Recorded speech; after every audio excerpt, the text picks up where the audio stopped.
When I was about 9, I lived with my mom and my little sister in a small house in a quiet town. The street was pretty safe, and kids rode their bikes outside in the summer. Still, even back then, there were things about the house that felt off. My mom used to say it was old, and old houses make noises. But some of the sounds I remember didn't seem like house noises at all. They sounded like something else, something I still don't really know how to explain.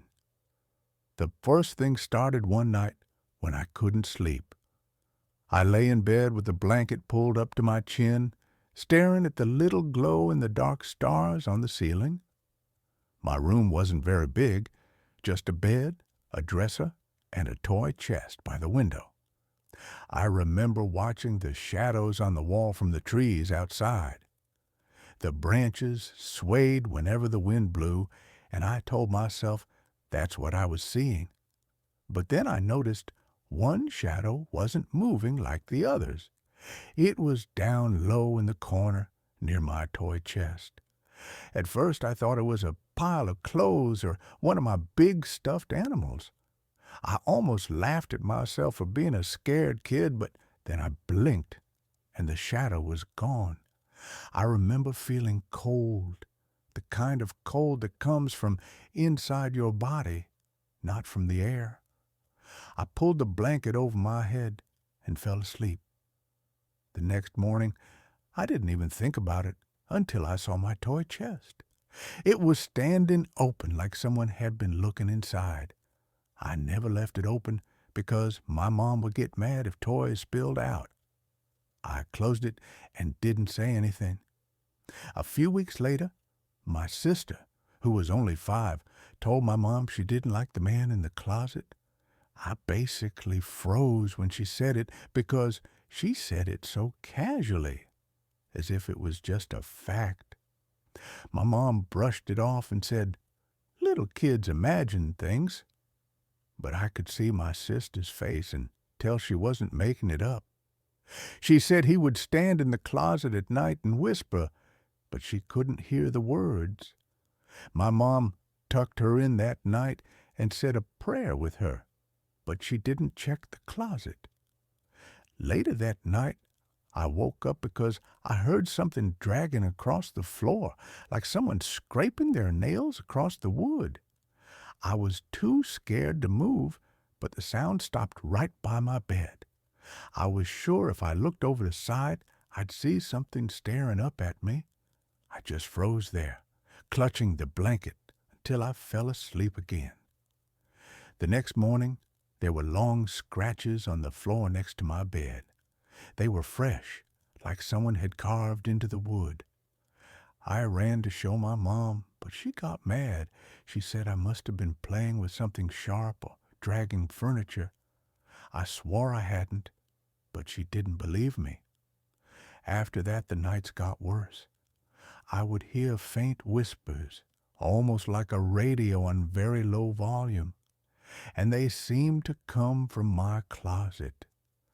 Sometimes my sister would cry in her room, and when I ran in, she'd be pointing at the corner and saying, "He's there."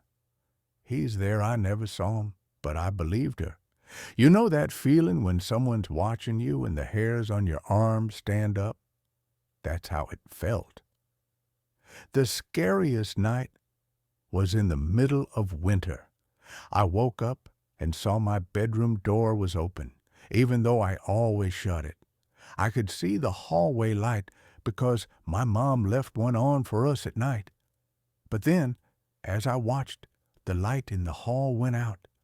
I thought maybe the bulb burned out. Then I heard footsteps coming down the hall. They stopped outside my door. I wanted to scream for my mom, but nothing came out.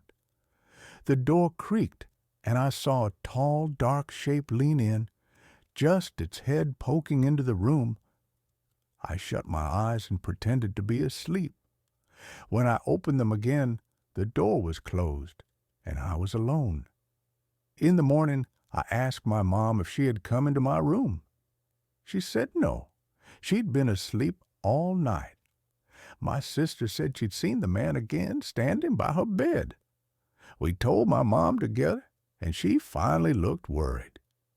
She lit a candle and said a prayer in every room of the house. Things were quiet for a little while after that, but it didn't last. One afternoon I came home from school before my mom. I was sitting on the couch doing homework when I heard my toy chest slam shut in my room. The thing is, nobody else was home. I hoped it was just the wind, but when I walked down the hall, my bedroom door was wide open. My toy chest was closed, but all my toys were scattered on the floor like someone had dumped them out.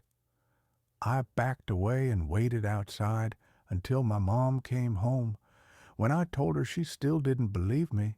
She said the cat knocked things over. Years later, after we moved out, I asked my mom if she ever experienced anything in that house. She hesitated, then said yes. She said sometimes she'd wake up and see a shadow standing in her doorway. She said she never told us because she didn't want to scare us, but she admitted she believed there was something wrong with the house. She said she thought it was a man, someone who used to live there. She never said much more, but I know what I saw, and I know what my sister saw too. Even now, as an adult, when I think about that time, I feel sick to my stomach. It wasn't imagination, it was something real, and it wanted us to know it was there. Sometimes, late at night, when I can't sleep, I still hear the sound of nails dragging across the floor.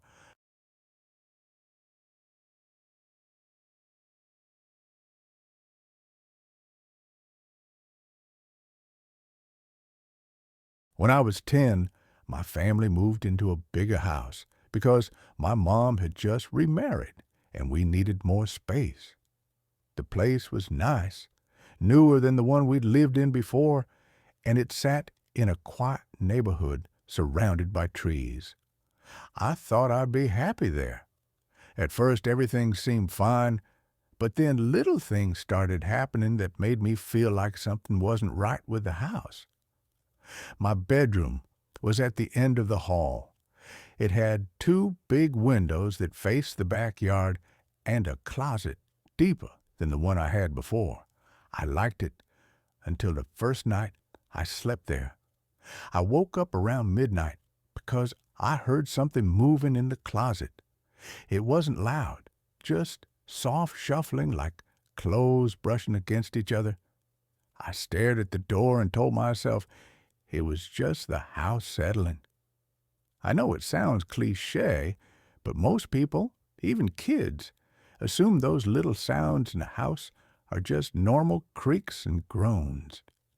But then the closet door moved. It didn't swing open. It shivered like someone had pressed lightly against it from the inside. I wanted to run to my mom's room, but I was frozen.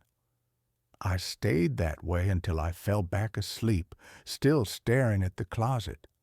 The next morning, the closet door was cracked open a little, even though I'd shut it tight. I asked my mom if she'd gone in there, and she said no.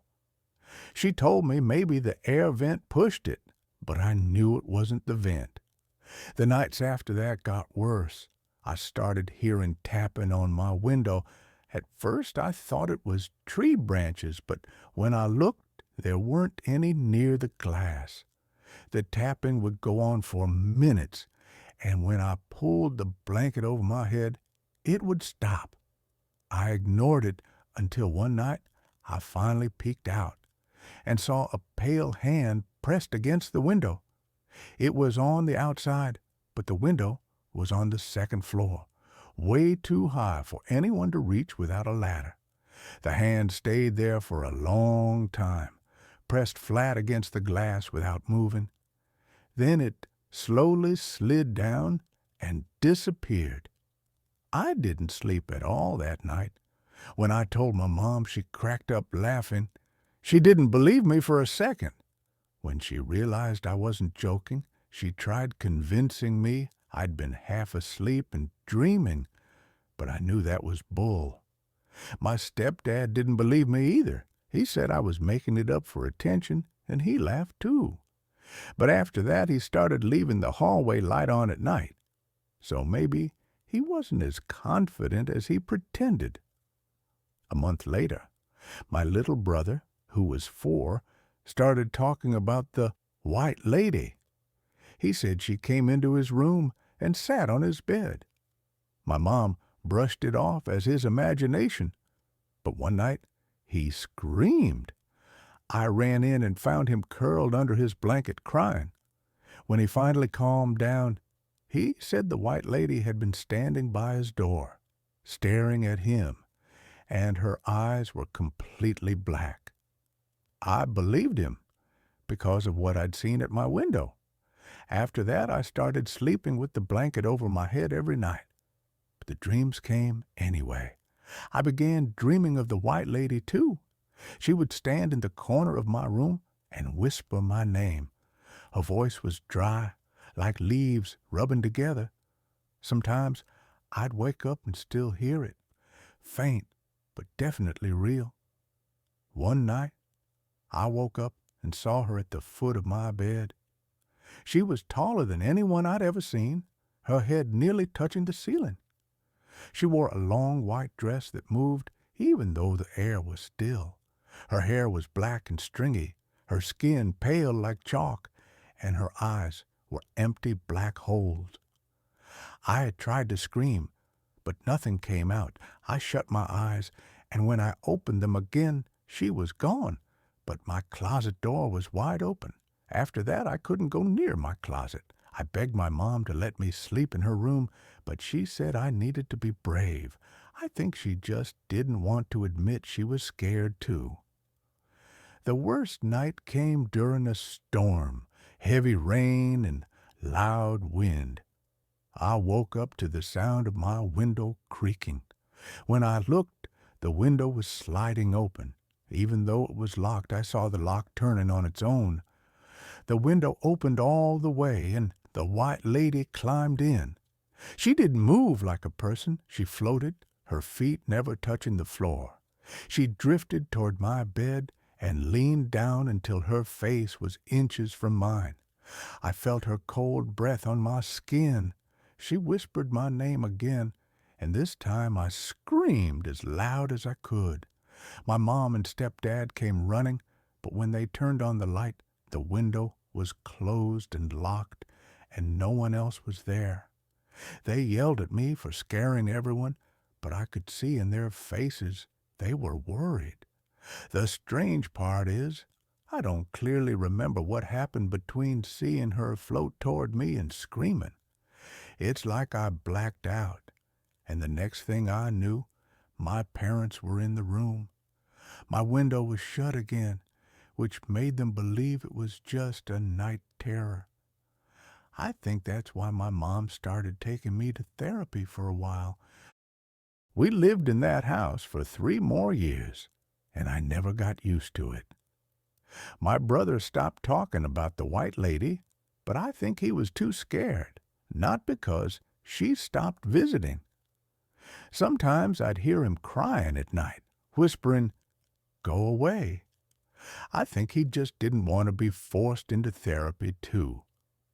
Even now, when it storms at night, I get nervous about getting up for water or going to the bathroom.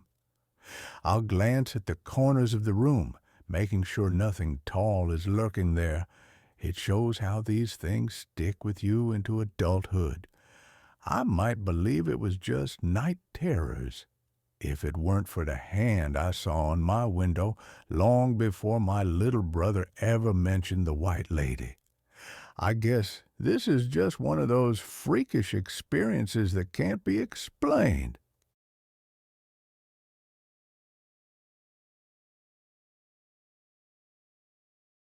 When I was 11, I rode my bike every day after school. I lived on a quiet street with small houses and tall trees. I knew every crack in the sidewalk, every dip in the curb. I knew where the mailman stopped and which yards had barking dogs. There was one house I liked most, down near the corner. It had a wide lawn and a long driveway that sloped toward the street. An older man stood in that driveway almost every afternoon. He always wore a hat. He would stand right where the driveway met the sidewalk, looking down the block. When I rode past, he would call out to me.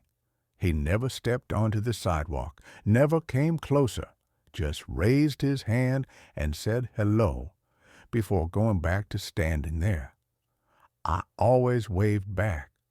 My mother told me never to cross the street by myself, so I never did. The man seemed to know that, because he never asked me to. He just called to me from where he stood and asked about school or my bike. When I got a new red bike with a bell, he noticed it right away. He even told me a corny joke about a cat once that made me laugh. That went on for weeks, short conversations from across the street. But he always seemed to know things I hadn't told him, like that I had a little brother or that my dad had a new car. I told myself he must have just seen us from down the block. He was a neighbor, after all. One day, when I showed off the red bike, he called out, "Nice bike." Then he asked if I wanted to race to the corner. I told him no, because my mom would be angry if I crossed. He smiled and said, "One day." After that, our talks went back to small things. Birds on the fence, a funny story about a dog, rules about skipping stones. He sounded like someone who spent a lot of time just watching the street. Some days he was there, other days he wasn't. Then one week, he stopped coming out entirely. I slowed down every time I rode past, but the driveway was empty. The curtains in the front window stayed closed. A few days later, I saw a woman in the backyard with a watering can. I had never seen her before. I almost called out to her, but I didn't. Days later, I saw her again on the porch with a mug in her hand. She went around the side of the house, and I made up my mind. I crossed the street fast, like I wasn't supposed to, and stopped my bike at the end of the driveway. The woman saw me and asked what I was doing there. I told her about the man in the hat who used to wave to me from the driveway. I told her he knew my name and once said we would race. She frowned and said the man I described sounded like her husband, Harold. Then she told me Harold had died the year before. I froze. I asked if she had a picture. She brought out a framed photo. It was the same man, the same hat, the same broad smile, but in the photo, he had a thin scar that ran from ear to mouth. I remembered the man on the driveway. He had no scar. His face was round and smooth. The smile matched, the hat matched, but the scar did not. I tried to explain, but she shook her head and said Harold had always had that scar ever since he was young. She told me again that no one else lived in the house. She said she had moved back last summer to take care of the garden, and she had never seen or heard anyone standing in the driveway. I thanked her and backed away. I rode home in the silence, my stomach tight, like after you almost get in a car accident. That night, I couldn't sleep. I thought about the man's voice, the way he said my name, and the smooth face I remembered. For a while I tried to forget. I avoided that house, made new routes, found new places to ride. But weeks later, one rainy night, I woke to someone calling my name. The voice came from outside my window.